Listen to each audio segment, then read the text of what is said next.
जिसमें नमक तो है ही, लेकिन उसके साथ हम दही भी ले रहे हैं या दूध भी ले रहे हैं। इसमें सावधानी रखिए, आज जो नमक हम खा रहे हैं बाजार से खरीदा हुआ, ये नमक है समुद्र के पानी से बना हुआ।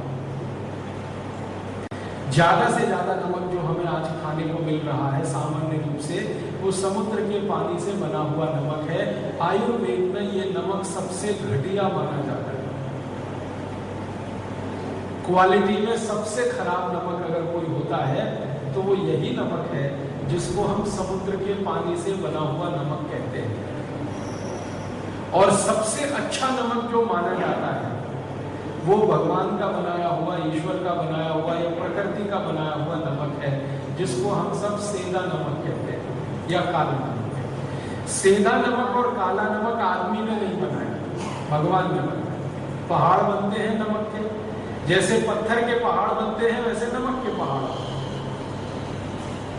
तो प्रकृति की क्रिया में जो बन रही है चीज, उसकी क्वालिटी में कोई शक नहीं होता, क्योंकि प्रकृति और ईश्वर का जो सारा कुछ सम्मिलन है दुनिया में एकदम परफेक्ट है, उसमें गलती होने का चांस नहीं। आदमी जो बनाता है ये सभी फसाद की जड़। आदमी ने सोचा तो ये है कि मैं बहुत अक्ल वाला हो गया, 21वीं शताब्दी में पहुंच गया, मैंने इतना विज्ञान सीख लिया, मैंने इतनी टेक्नोलॉजी सीख ली, लेकिन वो प्रकृति को एक रंच मात्र अभी तक स्पर्श नहीं कर पाया।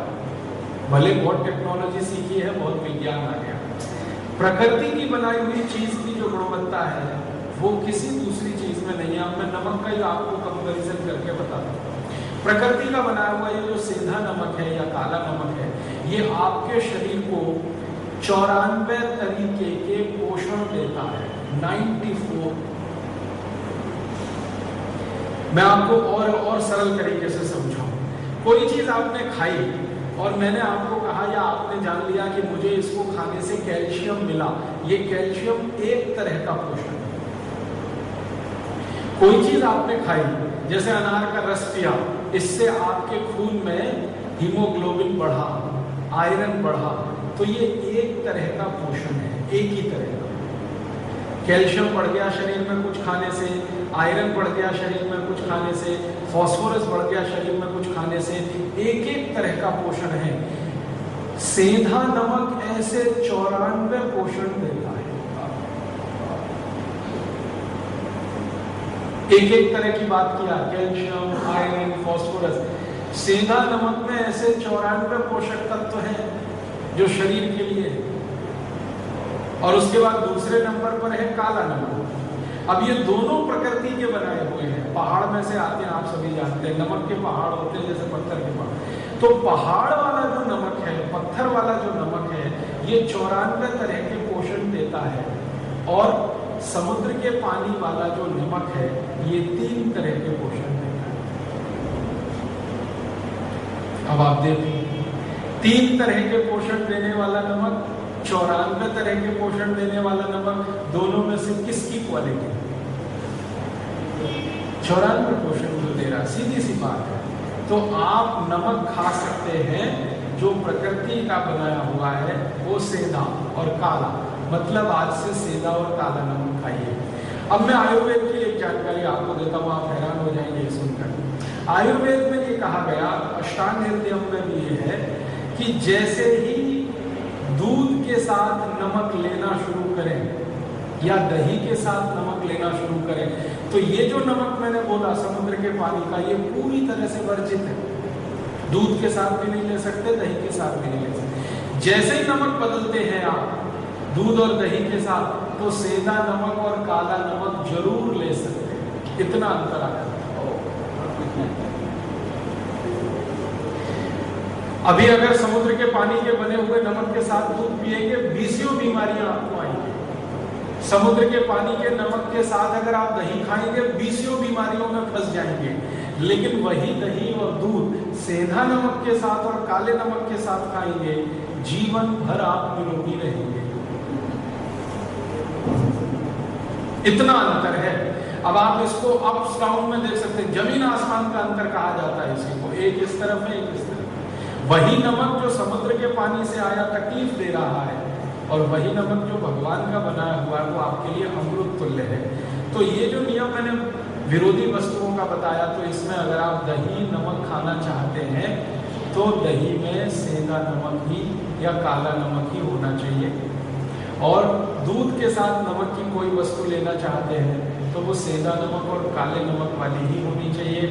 ये समुद्र के पानी के नमक की वस्तु दही के साथ नहीं ले सकते। मैंने एक बार प्रयोग करके देखा, दही लिया, दही को लेंस से आप देखो तो उसमें बहुत तरह के जीवाणु हैं, बहुत तरह के बैक्टीरिया, और वो शरीर के लिए अनुकूल है, बहुत अनुकूल है। अगर वो जाते हैं शरीर में तो बहुत सारी शरीर की जरूरत को पूरा करते हैं। अब जैसे ही दही में आप देखेंगे बहुत सारे जीवाणु हैं, उस दही में ये समुद्र के पानी का बनाया हुआ नमक एक चुटकी डाल लीजिए, 1 मिनट में सब जीवाणु मर जाते हैं, हजारों, लाखों, करोड़ों 1 मिनट में मर जाते हैं।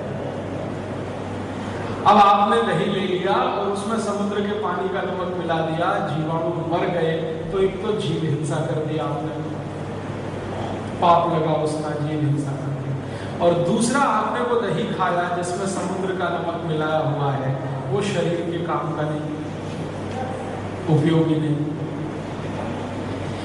उसी दही में मैंने फिर दूसरा प्रयोग करके देखा कि वही दही है, उसमें लाखों करोड़ों जीव राशि है, जीवाणु है, उसी में सेंधा नमक डाला, एक भी जीव नहीं मरा, एक भी जीव नहीं मरा। माने जीव दया भी हो गई मेरी, जीव हिंसा में भी मुझे नहीं जाना पड़ा, पाप का भागी भी नहीं बनना पड़ा, और शरीर के लिए भी उपयोगी। तो माताएं बहनें इसको विशेष ध्यान से सुने कि दही में अगर रायता बना रही हैं तो नमक डालना हो तो काला ही नमक या सेंधा ही नमक डालना, ये समुद्र के पानी वाला नमक मत डालना। और मेरी तो एक छोटी सी विनती आप मान लीजिए तो बहुत ही अच्छा है, घर में लाना ही नहीं, ये समुद्र के पानी का नमक लाना ही नहीं। ये समुद्र के पानी का नमक इंडस्ट्रियल यूज के लिए तो ठीक है, औद्योगिक उसका उपयोग होता है। भारत में बहुत सारी ऐसी इंडस्ट्रीज हैं जिसमें नमक लगता है, जैसे आइस इंडस्ट्री है ना, बर्फ बनाने वाले जितने कारखाने हैं सबको नमक चाहिए, ऐसे बहुत उद्योग हैं जिनमें नमक लगता है। तो उन उद्योगों के लिए रहने दो इसको, समुद्र वाले नमक को, जीवन में खान पान में इसको मतलब। और मैंने भारत का थोड़ा इतिहास पढ़ा है तो मैंने ये जाना और उसके दस्तावेज भी देखे हैं, 1930 के पहले तक, सन 1930 के पहले तक इस भारत में एक भी व्यक्ति समुद्र के पानी का नमक नहीं खाता था, एक भी व्यक्ति। खाने में नमक जो इस्तेमाल होता था वो सेंधा या काला। और राजस्थान के कुछ इलाकों में झीलें हैं, प्रकृति की बनाई हुई झीलें, जैसे सांभर, एक बड़ी झील का नाम है सांभर। सांभर झील का नमक भी भगवान का बनाया हुआ है, वो झील भी भगवान की बनाई हुई है, प्रकृति की बनाई हुई है। वो झील मनुष्य ने नहीं बनाई, वो प्रकृति से बनी है। उस झील में से तैयार हुआ नमक भी प्राकृतिक नमक माना जाता है। तो ज्यादा लोग इस्तेमाल करते रहे हैं सांभर झील का नमक, सेंधा नमक और काला नमक 1930 के पहले तक।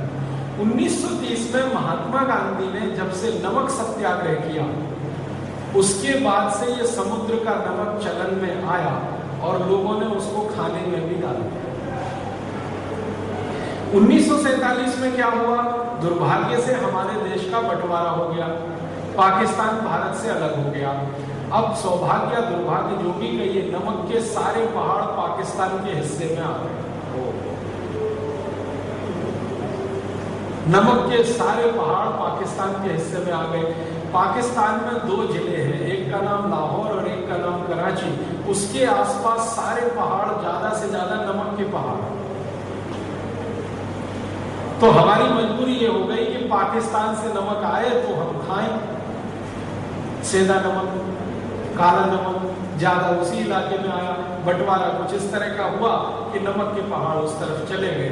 तो बहुत दिन तक ये नमक आता नहीं था पाकिस्तान से, तो लोगों की मजबूरी हो गई क्योंकि बहुत दिन तक भारत और पाकिस्तान की ऐसी दुश्मनी रही है। आप जानते हैं आजादी मिलते ही पाकिस्तान ने भारत पर हमला कर दिया था कश्मीर छीनने के लिए। तो वो दुश्मनी ऐसी थी उन दिनों में कि बहुत साल तक तो आ नहीं पाया, तो लोगों की मजबूरी हो गई कि भाई क्या करें। तो फिर लोगों ने ये मजबूरी में समुद्र का नमक खाना शुरू कर दिया और धीरे धीरे समुद्र का नमक बनना बढ़ता चला गया। इंडस्ट्रियल यूज के साथ वो घर में भी आने लगा। और मैं आपको विनम्रता पूर्वक कहना चाहता हूँ कि उसी समय से ब्लड प्रेशर भी हमारे यहाँ घुस गया। ये जो आजकल आपने सुना है ना, ब्लड प्रेशर हाई हो गया, हाई हो गया, हाई हो गया, मैं आपको ये बताना चाहता हूं कि भारत के लोगों को हाई ब्लड प्रेशर कब से आया। भारत के लोगों में हाई ब्लड प्रेशर उस दिन से आया जिस दिन से हमने समुद्र के पानी का नमक खाया।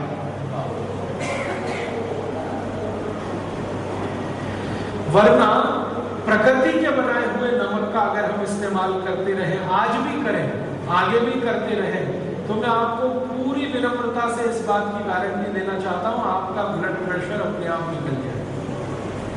आप नमक बदल दीजिए। जो आप समुद्र के पानी का नमक ला रहे हैं इसको बदल दीजिए, सेंधा नमक लाना और काला नमक लाना शुरू कर दीजिए। आपका बीपी अपने आप कम हो जाएगा और बिल्कुल निकल जाएगा शरीर से बिना किसी दवा के।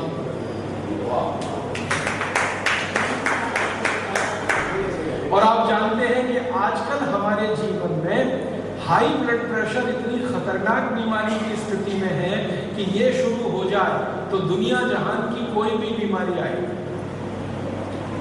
ब्लड प्रेशर हाई हो गया तो हार्ट अटैक आ सकता है, ब्लड प्रेशर हाई हो गया तो ब्रेन हेमरेज हो सकता है, ब्लड प्रेशर हाई हुआ तो ट्राइग्लिसराइड्स बढ़ेंगे, ब्लड प्रेशर हाई हुआ कोलेस्ट्रॉल बढ़ेगा, ब्लड प्रेशर हाई हुआ खून गाढ़ा होता जाएगा, ब्लड प्रेशर हाई हुआ किडनी डैमेज कर देगा, ब्लड प्रेशर क्या नहीं कर देगा। ये सबसे खराब है, रूट कॉज में ब्लड प्रेशर है बहुत सारी बीमारियों का। ब्लड प्रेशर हाई हुआ डायबिटीज ला देगा, ब्लड प्रेशर हाई हुआ शुगर बढ़ा देगा, सब कुछ करेगा। ब्लड प्रेशर हुआ आंख आपकी खराब कर दे। ये भाई को आपने देखा ना जिसकी आंख खराब है, इसकी एक आंख का प्रेशर बढ़ा हुआ है, यही तकलीफ है उसको। अगर दोनों आंख का प्रेशर एक साथ बढ़े तो इलाज करना बहुत आसान होता है दुनिया में। एक ही आंख का प्रेशर बढ़े और एक का कम हो तो वो इलाज ही नहीं कर सकता। इसलिए ये भाई जिसने आपसे कहानी सुनाई, ये हजारों लाखों रुपए खर्च करके पता नहीं कितने डॉक्टरों के चक्कर में अपना समय खराब करता रहा है। इसको एक सरल बात कोई बता देता जो आज इसको पता चलेगी। इसकी एक आंख का प्रेशर बहुत बढ़ गया था, एक आंख का प्रेशर बिल्कुल कम था या नॉर्मल था। इसको किसी ने बता दिया होता कि नमक बदल दो, इसकी बीमारी यहाँ तक पहुंच गई।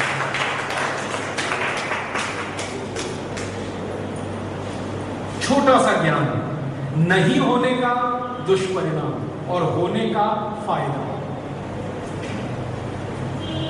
हमारे यहाँ सभी साधु संतों के मुंह से मैं ये सुनता रहता हूं, आप तो बार बार सुनते रहते हैं, अज्ञान सबसे बड़ा दुख है। अज्ञान में जाना दुनिया का सबसे बड़ा दुख है और ज्ञान में चले जाना दुनिया का सबसे बड़ा सुख है। मैं भी मानता हूं इसको।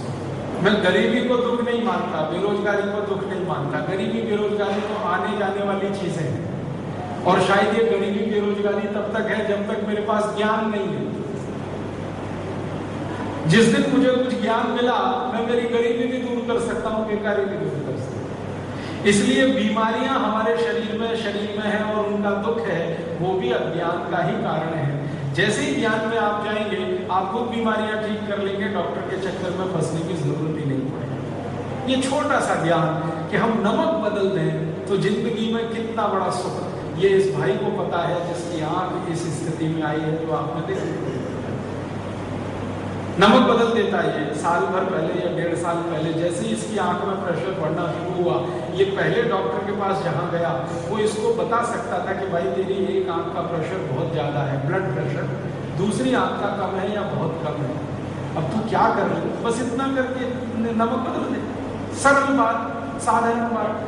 नमक बदलते ही प्रेशर नॉर्मल होता, आंख इस स्थिति में पहुंचती। नहीं कहा, नहीं बताया, शायद जानबूझ के नहीं बताया या अनजाने में, दोनों ही बातें हो सकती। हो सकता है उस डॉक्टर को भी ज्ञान ना हो इस बात का, ये भी हो सकता है। और ये भी हो सकता है कि उसको ज्ञान हो और जानबूझ के नहीं बताया।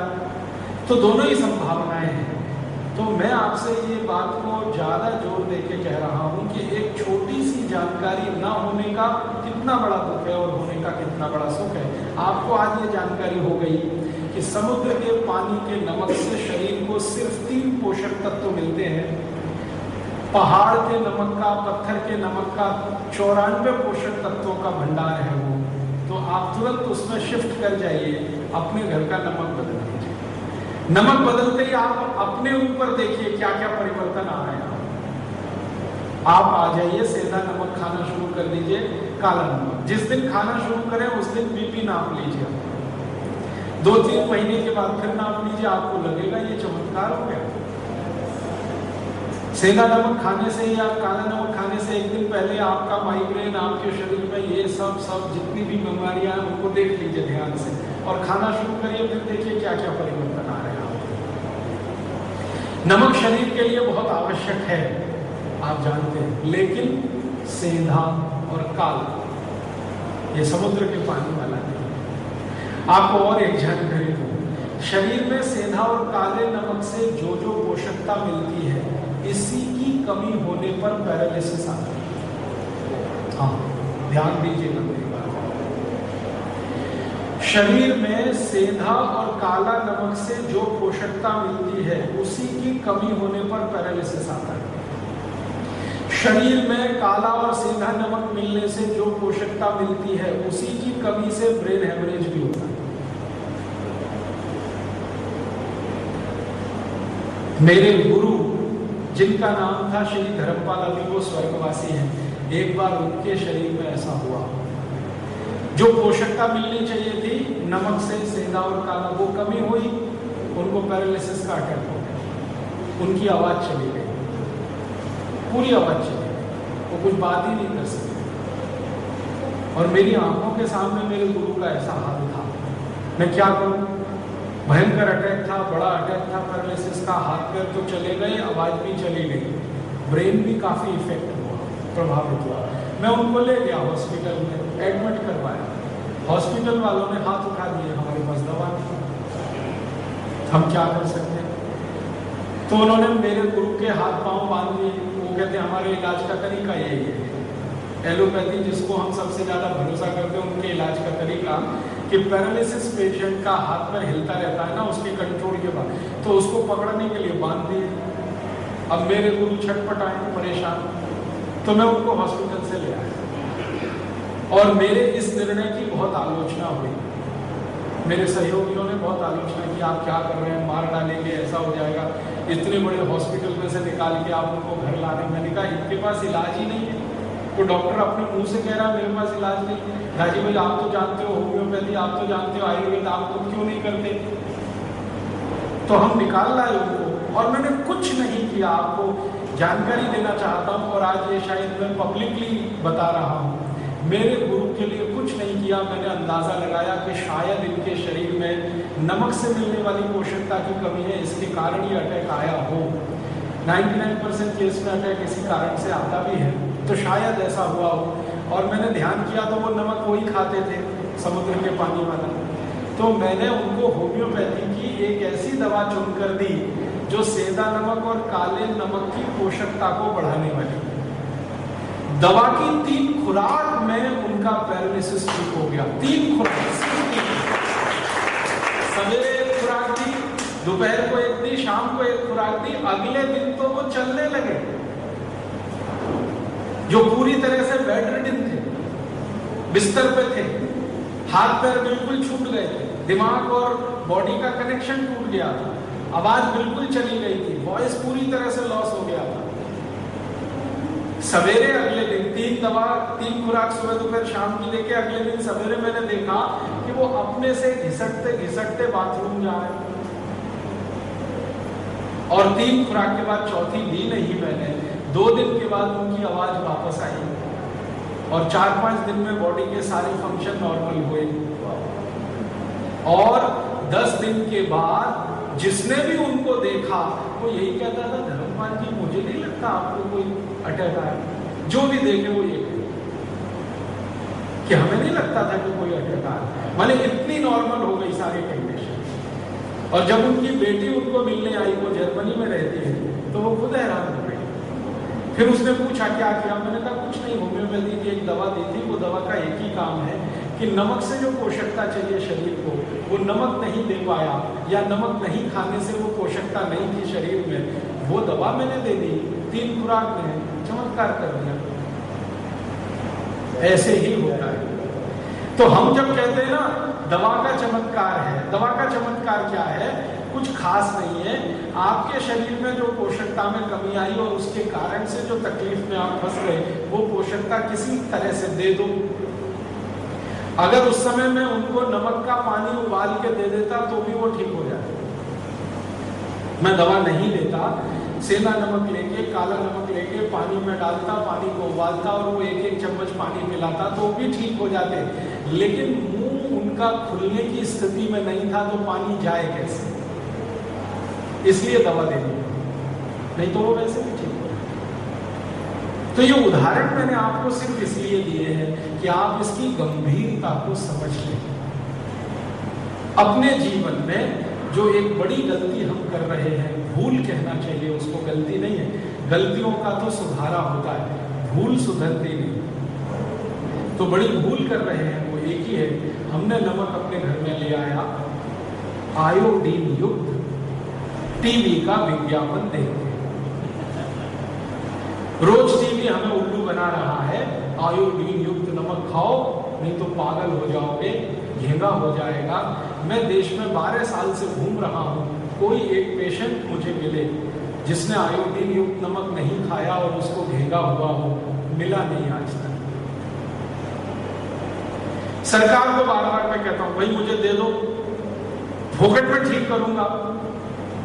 जिनको आयोडीन युक्त नमक नहीं खाने से घेंगा हुआ, ऐसे पेशेंट मुझे दे दो, मैं मेरे खर्चे से, मेरे पैसे से उनका ट्रीटमेंट करूंगा, ठीक करूंगा। एक भी मरीज सरकार मुझे नहीं दे पाई। मैंने सरकार से लिस्ट मांगी कि दे दो मुझे एक सूची, किस किस गांव में कौन कौन आदमी है जिसको आयोडीन युक्त नमक नहीं खाने से घेंगा हुआ, आज तक सूची नहीं आई।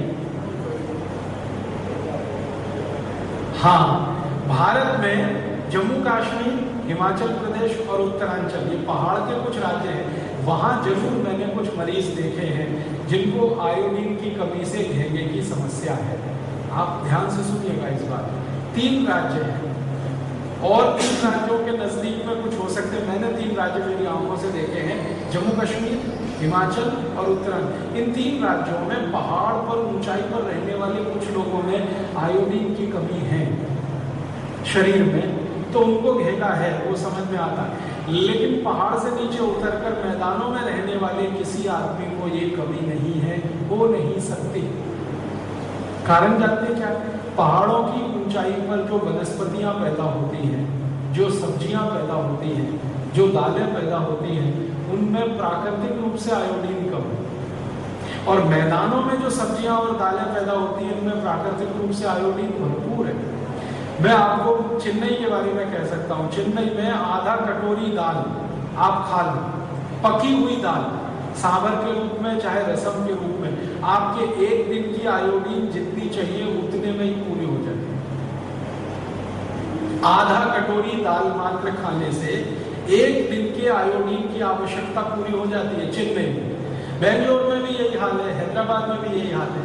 अगर पहाड़ में जाएंगे तो वहां थोड़ी जरूरतें नहीं हो पाती। तो मेरा सरकार को बार बार ये कहना है कि भाई पहाड़ों में अगर ये कमी ज्यादा है तो उनको खिलाओ आयोडीन युक्त नमक, हमको क्यों खिला रहे जबरदस्ती? हम तो सभी दाल खाने वाले लोग हैं। आधी कटोरी दाल आप में से कौन है जो रोज नहीं, चाहे सुबह चाहे शाम, सभी खाते हैं। हम सब शाकाहारी हैं, बिना दाल के जिंदा नहीं रह सकते। तो हम सबको तो आयोडीन की कमी है नहीं, फिर जबरदस्ती हमको क्यों खिला रहे हो ये आयोडीन युक्त नमक? और अतिरिक्त आयोडीन जो शरीर में आया, ये क्या खुराफात करेगा कोई बताता नहीं। आपको जानकारी देना चाहता हूं, कि जरूरत से ज्यादा आयोडीन अगर शरीर में जमा हो तो इसकी सबसे पहली खुराफात है, ये आदमी को नपुंसक बनाता है। जिनके खून में जरूरत से ज्यादा आयोडीन आ जाती है वो कभी भी बच्चा पैदा कर नहीं सकते। स्त्री हो या पुरुष दोनों ही नपुंसकता में जाते हैं अगर जरूरत से ज्यादा आयोडीन आ जाए। इतनी खतरनाक बीमारी जिस आयोडीन की अधिकता से आती हो वो पूरे देश में टीवी चैनलों पर कभी नहीं बताया जाता। आधी बात बताता है टीवी चैनल, आयोडीन युक्त नमक खाओ, लेकिन ये आधी बात और बताने की जरूरत है कि आपके शरीर में जरूरत से ज्यादा आयोडीन है तो मत खाओ, नहीं तो नपुंसकता में चले जाओगे। अधूरा ज्ञान खतरनाक। और इसी के चक्कर में मैं देख रहा हूं पिछले कई वर्षों में हमारे देश में लोगों में नपुंसकता बढ़ रही है। शादी को 10-10 साल हो गए, 15-15 साल हो गए, बच्चे नहीं हो रहे। वो आते हैं, सिर पटकते हैं मेरे पास, क्या करें कैसे करें। उनको छोटा सा ज्ञान अगर कोई 10 साल पहले दे देता कि भैया आयोडीन युक्त नमक मत खाओ, सेंधा नमक खाओ, काला नमक खाओ, तो वो यहाँ तक पहुँचते नहीं। उनको शादी के पहले दूसरे साल में ही बच्चे हो जाते हैं। तो विषय की गंभीरता को आप समझिए कि हम कितनी बड़ी गलती में या भूल में फंस गए टीवी के विज्ञापन में फंस गए। और टीवी में विज्ञापन कौन कंपनियां कर रही हैं? वो कंपनियां जो 15 पैसे किलो के नमक को 7 रुपए 10 रुपए किलो बेच रही। आप जानते हैं समुद्र के पानी से नमक बनाना 15 पैसे किलो का खर्च आता है, क्योंकि समुद्र का पानी फोकट का है, टैक्स फ्री है, कॉस्ट फ्री है। और उसके ऊपर पड़ने वाला सूरज का प्रकाश वो भी टैक्स फ्री है और कॉस्ट फ्री है। नमक बनाने में मशीन कोई लगती नहीं। आप जानते हैं समुद्र का पानी एक खेत में हम इकट्ठा करते हैं, सूरज की धूप उस पर गिरती है, पानी वाष्प बन के उड़ जाता है, नमक नीचे रह जाता है। यही है ना, इसमें ना कोई मशीन लगती है, ना बिजली लगती है, ना बिजली ना मशीन, तो कॉस्ट ऑफ प्रोडक्शन तो कम है। 15 पैसे किलो का खर्चा आता है। अब ये 15 पैसे किलो का नमक आपके घर तक आते आते 7 रुपए किलो कैसे हो जाता है? ये उन लूटखोर कंपनियों का सारा तंत्र है, सरकार के साथ मिलकर, कि आपकी जेब में से पैसे खींच लें। जितनी कंपनियां नमक को आयोडीन युक्त करके बेच रही हैं या आयोडीन युक्त नमक वो सब लूट रही हैं आपको। ईस्ट इंडिया कंपनी ने जितना नहीं लूटा उससे ज्यादा लूट रही, वो चाहे भारत की हो या विदेशी। 15 पैसे किलो की चीज 7 रुपए किलो, हिसाब लगाओ ना गणित का। 15 पैसे किलो की चीज 30 पैसे किलो अगर आप खरीदो तो मुनाफा 100% हो गया। और 15 पैसे किलो की चीज 1.5 रुपए किलो खरीदो, मुनाफा 1000% हो गया। और 15 पैसे किलो की चीज 3 रुपए किलो खरीदो, मुनाफा 2000% हो गया। और 15 पैसे किलो की चीज 6 रुपए किलो खरीदो, मुनाफा 4000% हो गया। और 15 पैसे किलो की चीज 7 रुपए किलो खरीदो, 5000% का मुनाफा आपकी जेब से निकाला जा रहा है नमक के नाम। और नमक की मजबूरी क्या है? ये एक ऐसी वस्तु है जो सबको चाहिए, कंजम्पशन बहुत अधिक है, लाखों करोड़ों टन में हम इस्तेमाल करते हैं हर साल, तो मुनाफा भी कितना होगा जरा सोचो। 1 किलो का मुनाफा 15 पैसे से 7 रुपए, तो करोड़ों टन, लाखों करोड़ों टन नमक हर साल बिक रहा है। हजारों लाखों करोड़ों रुपए लूट रहे हैं कुछ लोग आपको उल्लू बना। तो मैं चाहता हूं आप इस लूट से भी बचो और इस नमक से भी बचो। एक तो नमक जो दे रहे हैं वो बीपी बढ़ाने वाला, तकलीफें पैदा करने वाला, शरीर में विकृतियां और दोष पैदा करने वाला, ऊपर से इतना महंगा, हमारे पैसे खींच कर ले जाए। तो ये जो साजिशें चल रही हैं, ये जो षड्यंत्र चल रहे हैं पूरे देश में अलग अलग तरीके, मुझे लगता है कि कोई बड़ा षड्यंत्र शायद इस देश के साथ हो रहा है कि सबको आयोडीन युक्त नमक खिलाते जाओ, 5 साल 10 साल 15 साल में सबकी आयोडीन शरीर में ज्यादा हो जाए, नपुंसकता पूरे देश में बड़े पैमाने पर हो जाए, बच्चे ही पैदा ना हो इस देश में, तो विदेशी आकर फिर कब्जा कर ले इस देश में अधिक जनसंख्या पे। आपकी जनसंख्या घटती जाए और दूसरों की बढ़ती जाए। आपको सुन के हैरानी होगी, आयोडीन युक्त नमक भारत देश में आने से पहले यूरोप और अमेरिका के खंड के 40 देशों में चल चुका है और वहां की सरकारों ने उसको पूरी तरह से प्रतिबंध कर दिया है, बैन कर दिया। यूरोप के देशों में सबसे पहले एक देश है जिसका नाम है जर्मनी, इसने आयोडीन युक्त नमक शुरू किया। आयोडीन युक्त और एक्स्ट्रा फ्री फ्लो, आप सुनते हैं ना टीवी में, एक्स्ट्रा फ्री फ्लो नमक है और आयोडीन युक्त भी है। ये एक्स्ट्रा फ्री फ्लो क्या है? नमक में हमेशा नमी रहती है, नमी पानी के कारण रहती है। नमक की एक विशेषता है कि वो हर तरफ से पानी को खींचता है। सूखा हुआ नमक यहाँ खोल के रख दो, कल देखना वो सब गीला हो जाएगा। कहां से हो गया? वातावरण में जो मॉइस्चर है उसको नमक खींचता है। अगर कोई नमक पानी को खींचेगा तो वो एक्स्ट्रा फ्री फ्लो नहीं हो सकता, सूखा नहीं होगा। सूखा नहीं होगा होनी चाहिए वो ये कि नमक जो है पानी को खींचता है, उसका गुण धर्म है। खाली रख दो गीला हो जाएगा। अब ये पानी को खींचने का जो गुणधर्म है, इसके कारण नमक को जब पीसेंगे तो थोड़ी नमी रहने वाली है। यूरोप और अमेरिका के वैज्ञानिकों ने खुराफाती दिमाग लगाया कि ये नमक में नमी नहीं रहनी चाहिए। क्यों? अगर नमी है तो ये ऐसे करके किसी पे इसको छिड़क नहीं सकते, बुरका नहीं जा सकता। यूरोप और अमेरिका की खासियत क्या है वो हमें जाननी चाहिए। उनकी अपनी समस्या है जिसका समाधान करने के लिए ये तमाशा किया। वहां सब्जी कोई घर में बनाता नहीं है, दाल कोई पकाता नहीं है, सब्जी बनी बनाई डिब्बे में आती है। ये आप सभी जानते हैं। अमेरिका यूरोप के देशों में, कनाडा जैसे देशों में जो अपने को बहुत विकसित कहते हैं, वो ताजा बनी हुई सब्जी नहीं खाते क्योंकि सब्जी बनाना नहीं आता किसी को। कितने गरीब लोग हैं, सब्जी बनाना नहीं आता। हिंदुस्तान के घर घर में 10 साल के किसी भी बच्चे को जो काम आता है वो यूरोप के बड़े बड़े लोगों को नहीं आता। सब्जी बनाते कैसे हैं? कंप्यूटर, सुपर कंप्यूटर, इलेक्ट्रॉनिक्स और सारी दुनिया का तामझाम करने वाले हेड्रोन कोलाइडर बनाने वालों को सब्जी बनाना नहीं आता। अच्छा, सब्जी बनाना आता क्यों नहीं है? कारण है कि सब्जी होती भी नहीं है। ज्यादातर देशों में सब्जी के नाम पे या तो बटाटा है, आलू और कांदा, बाकी कुछ है नहीं। तो सब्जी बनाने के नाम पे कुछ है नहीं, प्रकृति ने दिया भी नहीं है, उनको आता भी नहीं। तो सब्जियां वो दूसरे देशों से खरीदते हैं, बना बना के पैकेट में बेचते हैं। अब सब्जी बनी हुई पैकेट में डाली जाएगी तो उसको सुरक्षित रखने का एक ही आधार है, नमक ना डाला जाए उसमें। नमक डल गया तो वो पैकेट बेकार हो जाए। तो बिना नमक की उबली हुई सब्जी पैकेट में बंद आती है यूरोप और अमेरिका में। जब वो खाने के लिए बैठते हैं, प्लेट पर निकालते हैं तो ऊपर से नमक डालते हैं। अब ऊपर से नमक डालना है तो उनको नमक ऐसा चाहिए जो फ्री फ्लो हो, चारों तरफ गिरे।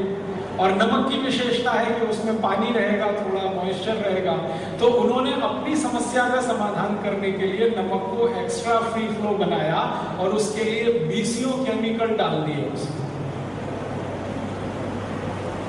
अब वो नमक नहीं रहा, केमिकल का भंडार हो गया। कई तरह के रसायन उसमें डाल दिए नमक को एक्स्ट्रा फ्री फ्लो बनाने के लिए। अब उन्होंने देखा कि उनके यहाँ ये नमक चल पड़ा, उस नमक में से समस्याएं शुरू हो गई। आयोडीन युक्त किया और समस्याएं शुरू हो गई। जर्मनी में बड़े पैमाने पर लोगों में नपुंसकता फैली। फ्रांस में, ब्रिटेन में, स्वीडन में, स्विट्जरलैंड में, डेनमार्क में, नॉर्वे में बच्चों के पैदा होने का जो ग्रोथ रेट है वो कम होने लगा। तो बड़ी खोजें हुई कि भाई ये क्या चक्कर हो गया, हमारे यहाँ अचानक से बच्चे पैदा कम होने लगे, क्यों?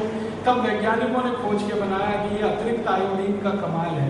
तो धड़ाधड़ सरकारों ने उसको बैन किया कि नहीं चाहिए फिर हमको सादा नमक ही चाहिए। अब उन्होंने तो बंद कर दिया, ले दे के हमारे ठोक दिया हिंदुस्तान के माध्यम। अब हिंदुस्तान के नेता तो सुभान अल्लाह, वो आपने पता नहीं हिंदी या उर्दू की कहावत सुनी है, एक ही उल्लू काफी है बर्बाद गुलिस्ता करने को, हर शाख पे उल्लू बैठा है, अंजामे गुलिस्ता क्या होता है। एक ही उल्लू बहुत होता है समाज को बर्बाद करने के लिए, और हमारे यहाँ उल्लुओं की फौज इकट्ठी होकर राजनीतिक पार्टी बना लेती है, फिर वही मंत्री बन जाते हैं, प्रधानमंत्री बन जाते हैं। उनको बहुत सारी चीजों से कुछ लेना देना नहीं, एक ही चीज से लेना देना, पैसा और कुर्सी। ये कुर्सी मिल गई तो अब इसको टिका के कैसे रखना है, अगली बार इसको बचा के कैसे रखना है, इसके लिए पैसे खर्च करने हैं, तो पैसे लाने कहां से हैं, फिर खर्चा कैसे। तो चुनाव का सारा खेल ये है, पैसा बनाना, कुर्सी लाना, कुर्सी पे बैठना, फिर पैसे बनाना, फिर कुर्सी लाना। तो ऐसे नेता है, उनके ऊपर किसी ने कह दिया भाई बहुत अच्छा आयोडीन युक्त नमक भारत में लगा दो, तो लगा दिया हमारे नेता। और लगा ही नहीं दिया, कानून बना दिया कि जो बिना आयोडीन का नमक खाएगा उसको जेल भेज दिया जाए। ऐसे मूर्खों के मूर्ख नेता हमारे देश में। कानून ने ऐसा भी बना दिया कि जो बिना आयोडीन का नमक बेचेगा दुकान में उसको भी जेल में डाल देंगे। इन मूर्खों ने थोड़ा भी नहीं सोचा कि 1930 के पहले इस देश में कोई आयोडीन युक्त नमक नहीं था। समुद्र के पानी का ही नमक नहीं था, आयोडीन युक्त नमक की तो बात ही छोड़ दो। और लोग ज्यादा स्वस्थ थे। जब से ये समुद्र के पानी का नमक आया, घरों में ज्यादा बीमारियां आई हैं। ऐसे हमारे नेता। अब इसमें घुस क्या गया सारा खेल कि जो नमक को 15 पैसे किलो से 7 रुपए 10 रुपए किलो बेचने वाली कंपनियां, उनको मुनाफे कमाने हैं। उसमें बड़ी बड़ी विदेशी कंपनियां हैं, भारत की भी कुछ देशी कंपनियां हैं, उनको अपना धंधा चलाना है। नेताओं को उसमें से थोड़ी घूस और रिश्वत देकर अपनी व्यवस्था को टिकाए रखना है। तो नेता और भ्रष्ट कंपनियों का गठजोड़, भ्रष्ट नेता, भ्रष्ट कंपनी, भ्रष्ट अधिकारी, ये बन गया तो चला दिया पूरे देश में आयोडीन युक्त नमक। आपको सुन के हैरानी होगी, मेरे जैसे बहुत लोग इसके खिलाफ लड़ रहे हैं, सड़क पे भी और अदालतों में। कई संस्थाएं हैं जिन्होंने इनके खिलाफ मुकदमे किए हुए और उनके फैसले भी आए हैं। एक इतना अच्छा फैसला आया महाराष्ट्र हाई कोर्ट का कि जबरदस्ती सरकार किसी को आयोडीन युक्त नमक नहीं खिला सकती। किसी की इच्छा है तो खाए, नहीं है तो वो अपना दूसरा नमक खाए। तब से ये कंपल्शन हटाया उन्होंने, क्योंकि कोर्ट का फैसला आया। अभी थोड़े दिन में सुप्रीम कोर्ट का भी आने वाला है इसी मामले में फैसला, क्योंकि एक मुकदमा वहां चल रहा है। तो फैसला आएगा तो सरकार को पीछे हटना पड़ेगा। लेकिन सरकारें कितनी खतरनाक हैं आप जरा सोचिए, जिनको आप बना रहे हैं अपनी सुरक्षा के लिए, वो सरकारें ही आपको खतरे में डालती हैं। तो आपको तो मेरी एक ही छोटी सी विनती है, इतनी सब राम कहानी सुनने के बाद घर का नमक बदलिए। ये कहानियां इसलिए सुनानी पड़ती है कि दिमाग बदलना आसान काम नहीं होता। एक रास्ते पे आदमी चल पड़े ना तो उसको वापस लाना बड़ा मुश्किल काम होता है।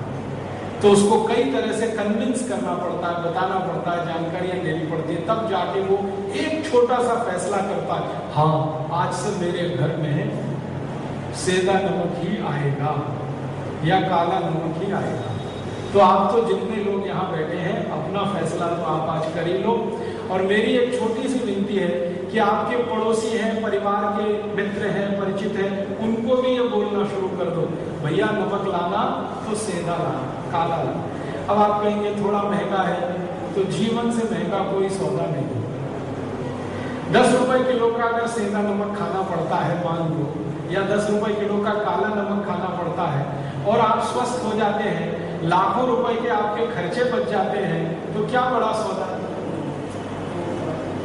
और सेंधा नमक महंगा एक ही कारण से हुआ, भारत का बंटवारा जो हो गया, पाकिस्तान अलग हो गया, हमारे नमक के पहाड़ पाकिस्तान के कब्जे में चले गए, वरना ये सेंधा नमक तो सबसे सस्ता बिकता रहा। आप यहाँ कई बुजुर्ग बैठे हैं, आप याद करिए आपके जवानी के दिनों में शायद रुपए में 5-7 सेर या 10 सेर नमक मिलता होगा। मेरे दादाजी बताते हैं 5-7 पैसे किलो में मिल जाता था सेंधा नमक, काला नमक। ये महंगा तब से हुआ जब से पहाड़ पाकिस्तान के कब्जे में गए, हमारे हिस्से तो महंगा हो गया। और अभी महंगा और इसलिए है कि ये इंपोर्ट करके लाना पड़ता है। पहले एक ही देश में मिलता था, अब दूसरे देश से लाना पड़ता है, इसलिए थोड़ा महंगा हुआ। तो थोड़ा महंगा है तो भी मैं मानता हूँ, आपके स्वास्थ्य की कीमत पर तो वो इतना महंगा नहीं पड़ेगा। आप उसको लाते जाइए घर में, सेंधा नमक लाइए, काला नमक लाइए। और फिर इस नियम में आप चाहें तो छूट ले सकते हैं कि दूध के साथ नमक की चीज भी लेनी पड़े तो सेंधा नमक और काले नमक की कोई भी चीज ले सकते हो। जैसे मैंने थोड़ी देर पहले कहा था, कल या परसों कहा था कि शाम को भोजन के तुरंत बाद दूध पिए, दोपहर को भोजन के तुरंत बाद लस्सी या मट्ठा पिए, और सवेरे भोजन के तुरंत बाद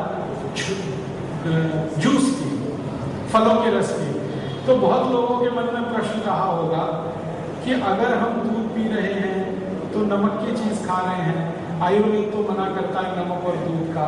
तो ध्यान ये रखें कि जो वस्तुएं नमक की आप बनाएं वो सेंधा नमक और काले नमक की बनाएं, उसके साथ दूध पिए। दही, मट्ठा या छाछ या तक्रम जो ले रहे हैं वो सेंधा नमक और काला नमक डाल कर लें, ताकि जीव हिंसा भी ना हो और आपके शरीर के लिए भी अनुकूल हो। सब्जियां बनाएं सेंधा और काले नमक में, दालें पकाएं सेंधे और काले नमक में, फिर उसके साथ दूध भी लेना संभव है, दही में भी वो डाल के खाना संभव है। तो ये हमेशा से आपको याद रखना है, ध्यान रखना है। कल साध्वी जी ने आपको एक बात कही थी कि कम से कम मिट्टी के बर्तन तो सबके घर में आ जाएं। आज साध्वी जी अगर अपने प्रवचन में ये कहेगी कि आज से आपके घर में सेंधा नमक आ जाएगा तो मैं तो उनका बहुत कृतज्ञ रहूंगा।